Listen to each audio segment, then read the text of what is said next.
Est-ce que tu peux juste rapidement brosser un peu ton parcours militant, pas professionnel, militant, comment justement tu es passé du monde d'aliéné, duquel on vient tous, à part les menteurs, ok, jusqu'à au stade où aujourd'hui tu fais des productions. Oui. Voilà, rapidement quoi, Oui, juste oui. rapidement.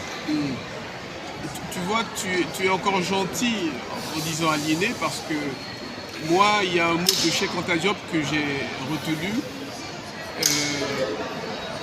J'étais dans l'abrutissement le plus crasse en soi. Ok. Oui, un parfait abruti. Et pourtant, j'étais un diplômé de l'enseignement supérieur, professeur des lycées. Oh, ok. Mais lorsque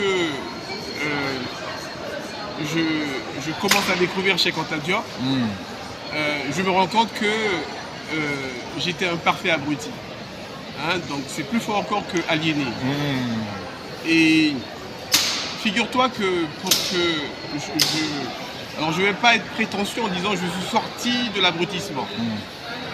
Parce que j'avais 30 ans à peu près lorsque je croise la pensée de Cheikh Anta Diop. Et 30 ans d'abrutissement, ça ne s'efface pas comme ça du jour au lendemain, tu vois? Tout à fait. Oui. Et donc, je dirais avec toute la bonne volonté du monde, je dis, même si, comme tu viens de le dire, je produis des ouvrages sur l'Afrique de l'excellence, l'Afrique des Lumières, il reste que une part de cet abrutissement est encore là dans mon subconscient. Oui. Et on n'est jamais complètement désaliéné de toute façon, à part les menteurs. À part les menteurs, Merci. nous sommes d'accord. Tout à fait. Et donc, figure-toi que j'ai mis, on va dire, ça se fait sur 2 ans. La première personne qui me parle de Cheikh Anta Diop, c'est mon grand frère, plus âgé que moi de 2 ans. Et c'était en avril 86. Ok. Il m'appelle au téléphone, à l'époque c'était le téléphone fixe. Et il me dit j'ai un super livre à te présenter. Un livre dans lequel il est prouvé que ce sont les Africains qui ont inventé l'écriture, les mathématiques, les sciences. Waouh. Oui, et que cette Égypte pharaonique, immense, grandiose, c'était des Africains, des Noirs. Oh, ok. Ouais. Alors, moi, en parfait abruti, je lui ris au nez, et puis j'arrête pas de lui dire bon, tu m'embêtes avec tes histoires là, à dormir debout, donc comment dire, laisse-moi tranquille.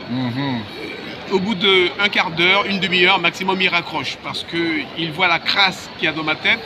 C'est pas en quelques minutes qu'on pourra l'enlever. Et lui, on peut dire, il jette l'éponge. Mais presque 2 ans plus tard, je croise une nouvelle personne qui, comment dire, est plus jeune que moi. Ok. De 4-5 ans. Cette personne est encore étudiante. Ok. Tu vois, et elle me dit la même chose. C'est l'Afrique à travers Cheikh Anta Diop. Bien entendu, mon frère me l'avait dit, c'était Cheikh Anta Diop. C'était le livre Nation et Culture dont il voulait me parler, dont il me parlait. Et comment dire, en 86. 86, oui, premier contact. Oui. Okay. Et 2 ans après, donc, on peut dire au tournant des années 87-88, une autre personne vient me parler de ça, plus jeune, et j'aime bien insister là-dessus parce que, comment dire, on a très souvent cette idée que, bon, moi, je suis un aîné, et donc je sais, En plus, je suis enseignant, professeur. Hein, et donc, on a le savoir. C'est ça. Eh bien, ce jeune-là, étudiant, m'a donné, je dirais, des leçons comme aucun grand professeur d'université ne m'a donné. Tu vois, mais ma tête était tellement dure, tellement encrassée que il a fallu 4 mois pour que, non pas il arrive à me convaincre, tu vois, c'était quasiment mission impossible, mais pour m'amener à aller lire, puisque, je dirais, il a beau m'expliquer en long, en large les choses, et je ne démords pas. Les Noirs n'ont jamais rien fait dans ce monde. On le saurait. Hein, moi, à l'école, j'ai toujours été un très bon élève avec de très bonnes notes, notamment en histoire. Et c'est justement parce que je faisais ressortir la grandeur de l'Occident, de l'Europe, que j'avais ces très bonnes notes. Et à l'école, on nous dit la vérité, et c'est là le temple de la vérité. Mais bien sûr. Oui. Eh bien, au bout de 4 mois, il arrive à me convaincre d'aller lire, pas me convaincre de ce qu'il disait, mais d'aller lire. Et figure-toi que... alors, il m'offre le livre, en plus, tu vois. Entre-temps, on est devenus amis. Et donc, il me dit, bon, je t'offre le livre pour que tu puisses faire ta première lecture de chez Contadio. Et dès les premières lignes, je suis saisi. Je suis dans l'introduction. Je comprends que c'est quelque chose que je n'ai jamais eu entre mes mains. Alors, non seulement, on pourrait dire,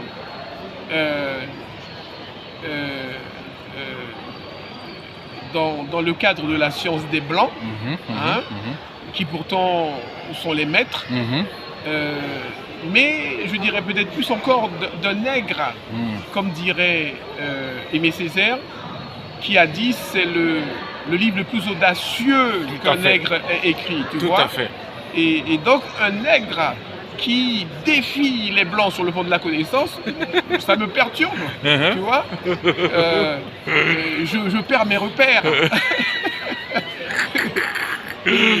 Donc, figure-toi que mon envie, dès que je suis saisi par l'introduction, eh bien, c'est de lire ça vite pour arriver jusqu'au bout du livre et puis enchaîner avec le suivant. Oui. Tu vois, et au bout de pourtant, il n'est pas facile à lire. Hein, alors, il n'est pas facile, tu as raison, mais moi, c'est pas, je dirais, la crasse que j'avais accumulée qui m'a aidé à, je dirais, percevoir, même si je ne comprenais pas tout, parce que tout à fait. il faut lire et relire chez Contadio pour le comprendre. Tout à fait. Mais c'est que le frère, l'ami là, qui pendant 4 mois ne me lâche pas, c'était au centre Georges Pompidou, où j'allais, tout en étant enseignant, j'allais quand même étudier pour l'agrégation d'économie et de gestion. Et donc c'est là qu'on se voyait pratiquement, alors pas tous les jours, mais bien 3-4 jours dans la semaine. Et lorsque c'était les vacances, on se voyait tous les jours.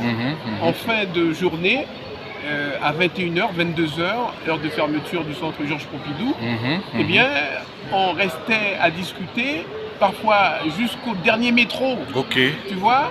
Et lorsque c'était le dernier métro, eh bien, on se séparait. Mais arrivé chez nous, on s'appelait pour poursuivre la discussion, surtout qu'à l'époque, en 86, le téléphone, c'était gratuit, c'était 40 centimes pour, dans l'Île-de-France, tu appelais pour le temps que tu voulais, tu appelais 40 centimes, c'était comme ça. Oui.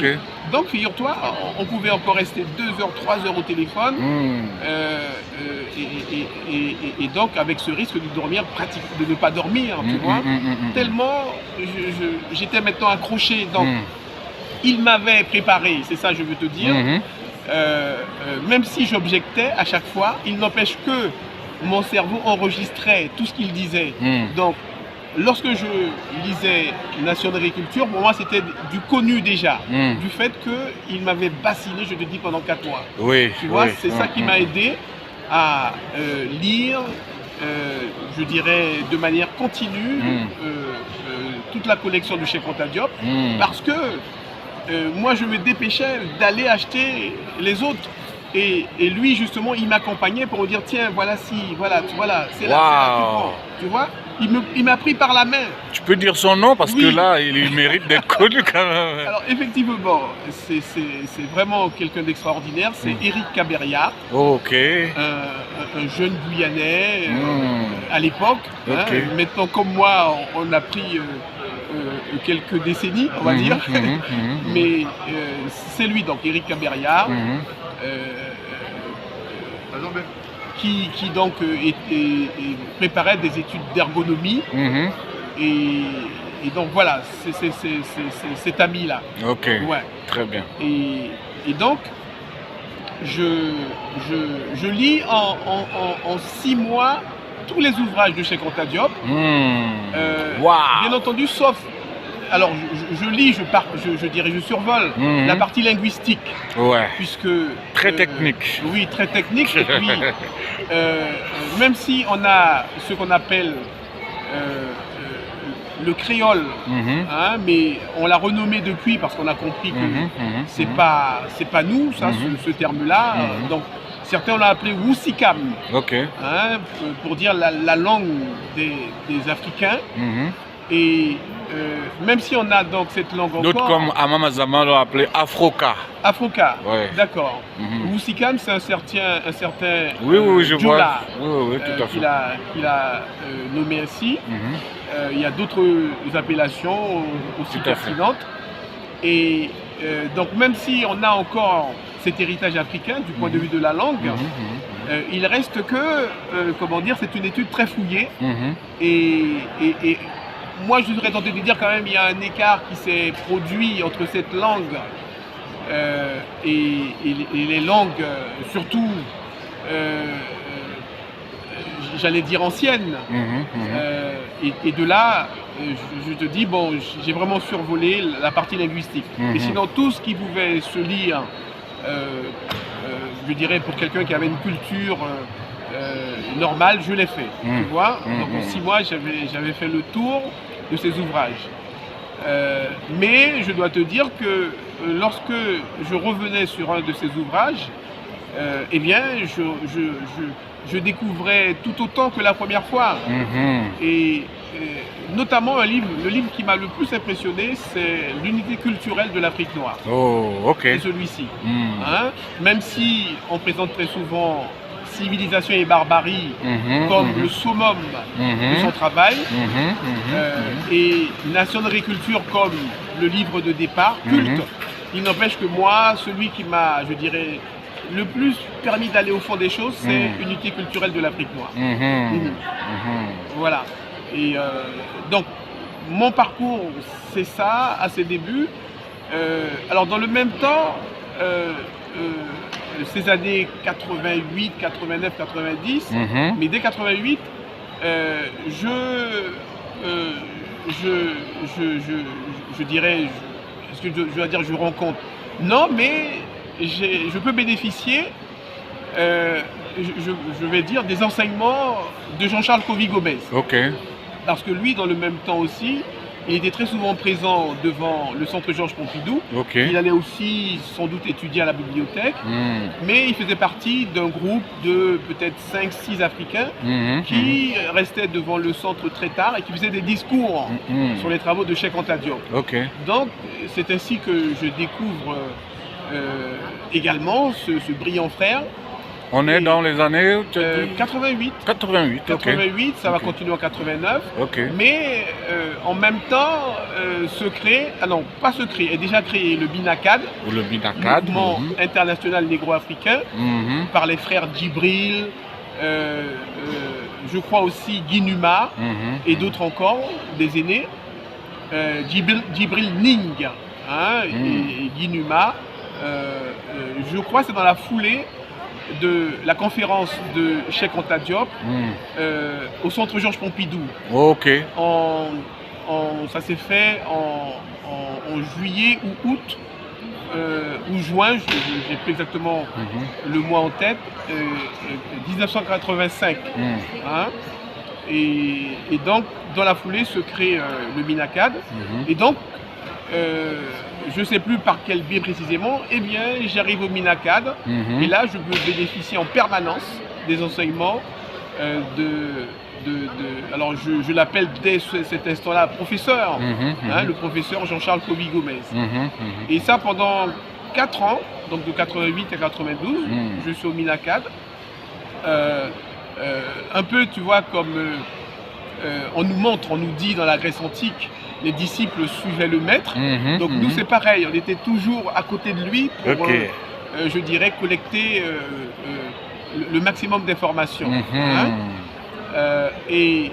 Après, je me retrouve à Sarcelles, où, avec, je dirais, des amis plus chevronnés que moi, on va dire en politique, on va créer l'association Afrique-Caraïbes. Oui. Dont l'objet est, je dirais, initialement d'encadrer les jeunes de la communauté à Sarcelles, collégiens, lycéens, leur faire profiter d'un soutien scolaire dans les matières de base, mathématiques, français, anglais, en particulier. Et là, pendant 3-4 ans, on va faire un travail de terrain. Il y a moins, je dirais, tout le savoir théorique. C'est même moi qui vais, je dirais, avec ce que j'ai appris de Éric Caberia, de Jean-Charles Kobi-Gomez, c'est moi maintenant qui vais dispenser un peu de savoir. Bon, c'était pas un savoir, je dirais, encore vraiment consistant, mais j'avais déjà de quoi transmettre aux plus jeunes, notamment, qui ne connaissaient rien là-dessus. Tu vois. Et donc, on a quand même, je dirais, fait 4 bonnes années parce que, en plus de ce soutien scolaire qu'on a développé, on avait facilement une centaine de jeunes qui évoluaient dans l'association. On a créé un premier calendrier en 93. Alors, quelque chose de très simple, où on avait une grande figure. Pour un mois donné, on avait une grande figure avec une petite phrase de ce grand leader. Alors par exemple, Aimé Césaire, il était là, dessiné par quelques jeunes de l'association qui avaient ce talent-là aussi. Et je ne sais plus quelle petite phrase on a mis, mais il avait sa petite phrase. Pareil pour Winnie Mandela, Nelson Mandela, ils étaient là avec la petite phrase. Donc très rudimentaire le calendrier qu'on a dû vendre. Alors à l'époque c'était des francs, peut-être 10 francs. Oui. Et il est parti très vite. On a dû faire à peu près 1000 et il est parti très vite ce calendrier. L'année suivante on fait un calendrier plus, je dirais, ambitieux, où là pour chaque mois, pour chaque jour d'un mois, on essaie de mettre un événement. Alors on n'arrive pas à remplir à chaque fois tous les jours, mais dans un mois, on a bien un tiers des jours où on trouve un événement en rapport avec, je dirais, le combat des Noirs pour retrouver leur dignité. Et là, on fait plus grand, donc on en produit facilement 5000. Et les 5000, on les écoule en l'espace de même pas 6 mois, on les a écoulés. Et donc, c'était un challenge qu'on a réussi. Et le troisième challenge, c'est de prendre place sur le marché de Sarcelles. Un grand marché où les nôtres sont très nombreux en tant qu'acheteurs et pratiquement inexistants en tant que vendeurs. Et donc, avec quelques luttes avec la mairie de Sarcelles de l'époque, dirigée, tiens-toi bien, par Dominique Strauss-Kahn, Ah, ok. eh bien, Ok. on a pu avoir une place, mais un emplacement au centre du marché, parce que jusque-là, les quelques Africains qui avaient un stand, c'était dans un des recoins du marché, donc personne ne les voyait, tu vois. Et nous, avec une lutte que je ne vais pas décrire là, on a pu avoir cette place au centre du marché, avec, on va dire, alors je devrais dire, l'entremise par l'intermédiaire d'un frère de Guadeloupe, un homme d'affaires, Moradel. Je ne sais pas si c'est Luc Moradel, mais c'est Moradel, Ok. qui était maire adjoint. Il faisait partie des maires adjoints. D'accord. Oui. Ensuite, je dirais, je me retire un peu de l'activité associative, Ok. tout en restant quand même toujours à l'écoute de ce qui se fait. C'est ma fille qui va arriver, la naissance de ma fille. Ok.